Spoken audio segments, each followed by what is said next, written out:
"Give me that relic, old man. I'll show you how it's done." The words hung in the desert air as the young sniper snatched the weathered rifle from the elderly man's hands, his buddies laughing behind him. What happened next silenced the entire range. Type respect if you believe experience outweighs arrogance. The morning sun blazed over the military shooting range in Nevada, casting long shadows across the desert floor. Among the rows of modern shooters with their high-tech rifles and tactical gear stood one figure who didn't fit the scene. Thomas Weber was 73 years old, his face weathered like the wooden stock of the rifle he carried. The weapon itself looked like it belonged in a museum, a vintage bolt action with worn bluing and a scope that had seen better decades.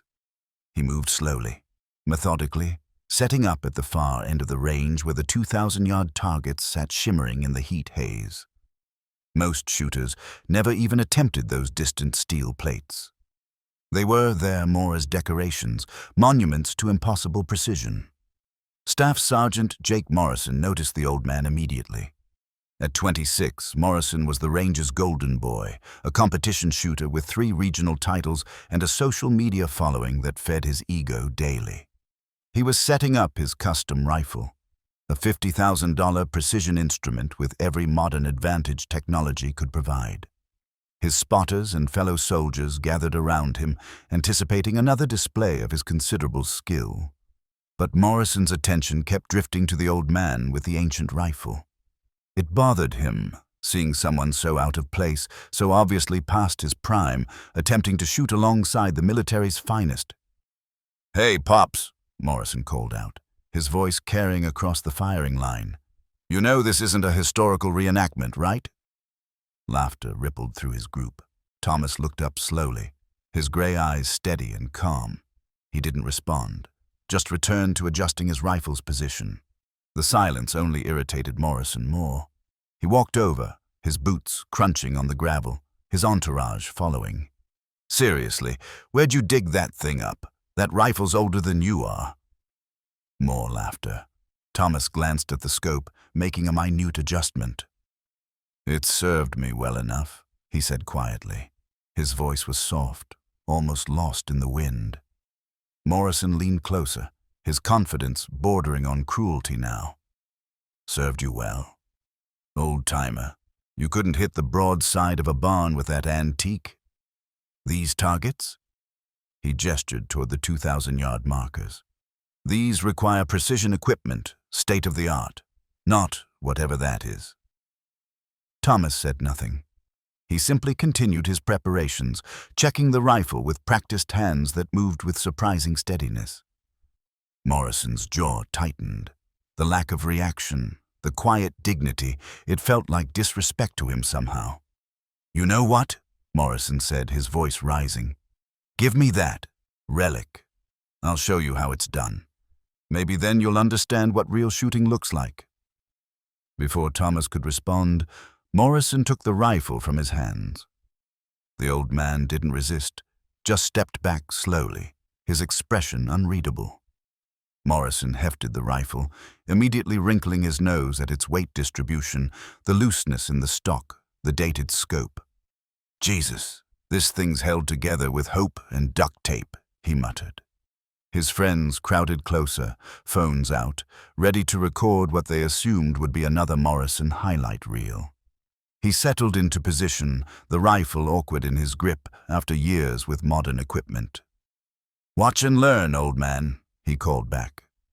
Thomas stood quietly to the side, his hands folded in front of him, watching with those steady gray eyes that revealed nothing. The first shot cracked across the range.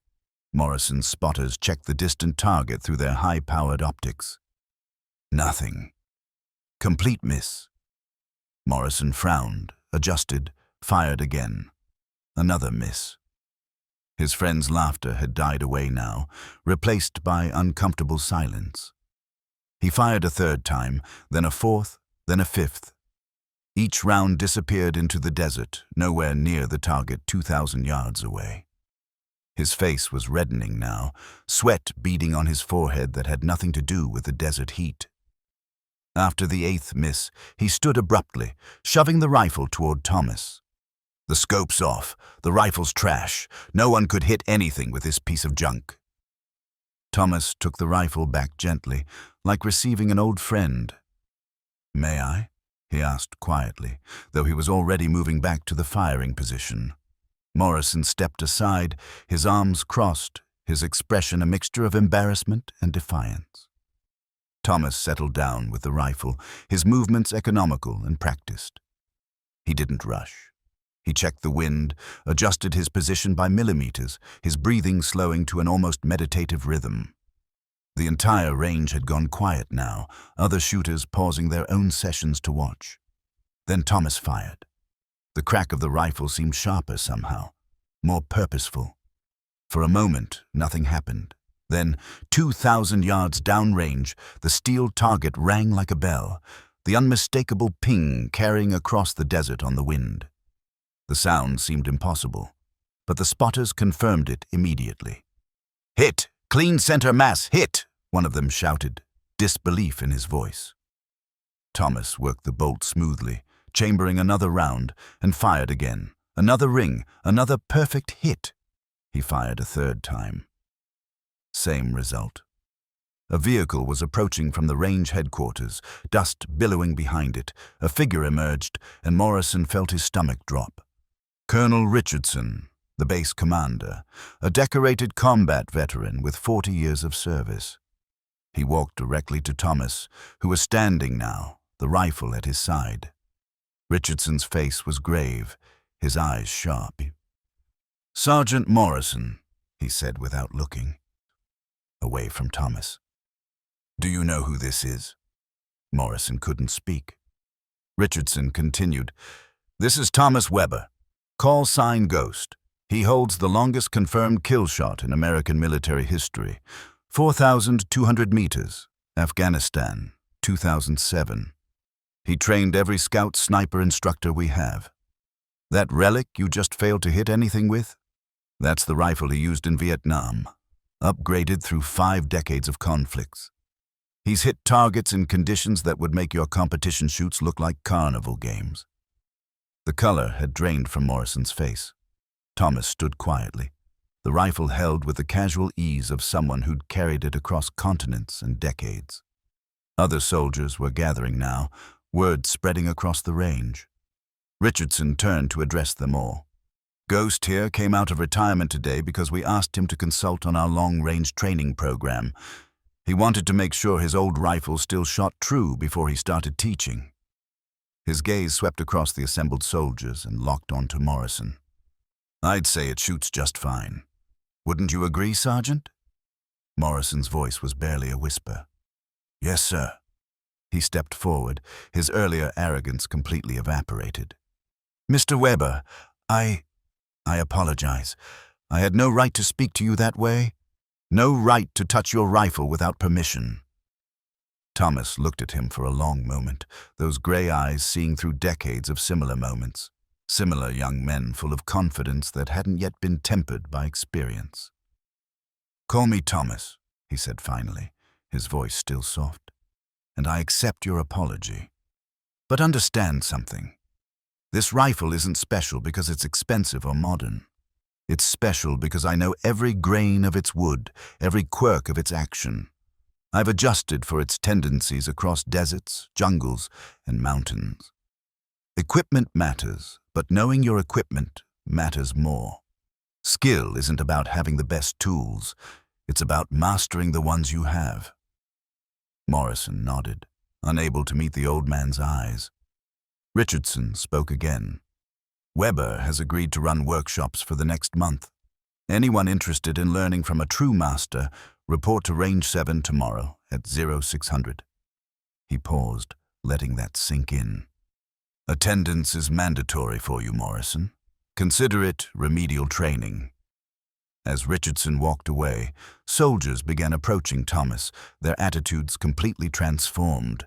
They asked questions with genuine respect, wanted to see the rifle, hear stories. Thomas answered patiently, his quiet voice now listened to with the attention it deserved. Morrison stood apart for a moment, watching, processing the magnitude of his mistake and the grace of the lesson he'd been taught. Finally, he approached again. Could you teach me? Really teach me? Thomas looked at him, and for the first time a slight smile creased his weathered face.